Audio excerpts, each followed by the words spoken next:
Good day, friends. We're gonna go over how to replace your sewer line. So I just bought this old crappy house. It's got a 1948 concrete and clay sewer line, and we're gonna replace it with new plastic. We had the sewer district come out and locate the plastic PVC lateral that they put in the 90s when they built this street. So we already have a good connection point. The hard work out in the street is already done. So we just have to dig down 5 foot 2 inches. We're gonna tie into 4-inch PVC and we're gonna run it over to the house. I'm gonna put in a clean out, find a 2% slope, bed it in rock. You can save probably $10,000. At the end of this video, I'm gonna go over what everything costs. I'm gonna talk about the rock, the pipe, how much I paid to rent the equipment. Obviously my labor's free because I like to work harder, not smarter. But the idea of this video is to break it down so you can do it too. I just pulled the cap out of the lateral and I'm going to put this little piece in. So now that we've got the little connection slip sleeve in, we're gonna glue up our 45 to our upright, and then we're gonna take it back on a 2% grade.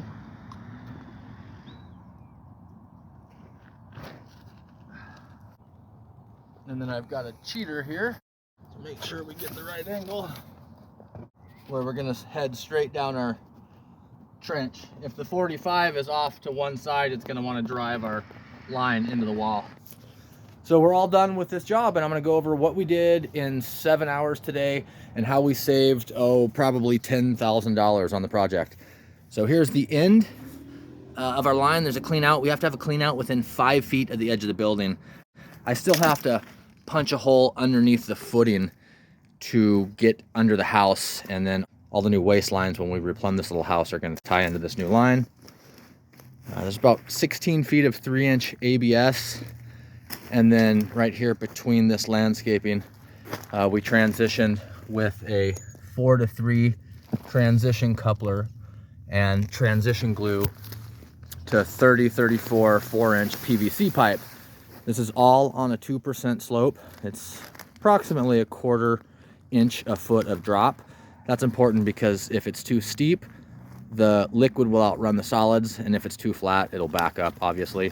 We have a green tracer wire on top of this the whole way down. You can see it right here. We always put our stamps up so the inspector can see that we're using the proper pipe.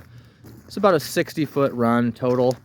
And then out here in the right-of-way, this is where we had to dig that big hole this morning. It's like 5.5 feet deep. And what we did is we just used a 45 to come up, so we don't have to dig a 5-foot trench all the way to the house. We can just keep it about 3 feet low. If this was in the middle of the road or a high traffic area, we'd probably go a little bit deeper, but 2.5, 3 feet, as long as you use good backfill, you should be fine.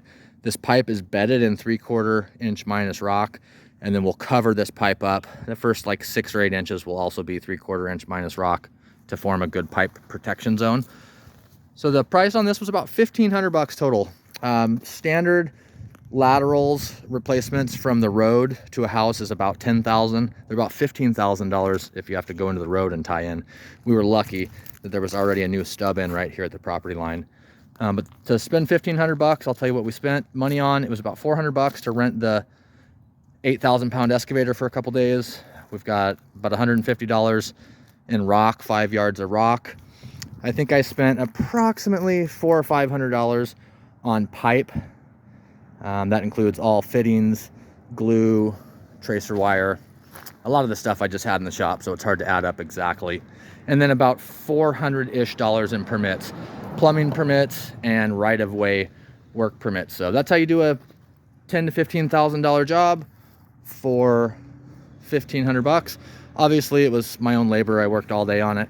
And then after inspection tomorrow, I'll backfill and grade all this driveway back out. Probably another half day of work. Hope everybody enjoyed this sewer line project. I'll probably do one more video when I cover everything up for a good before and after example. Just mention the clean out real quick. So there's a threaded cap onto a pipe clean out. We need to have a clean out, at least in our jurisdiction, every 135 degrees or 100 feet. So that one clean out will take care of all these bends. If it's a vertical drop, it doesn't count against you towards your overall 135 degrees. If you watched to the end of this video, thank you for hanging in there. And like and subscribe so you can learn how to fix these problems yourself and save lots of money.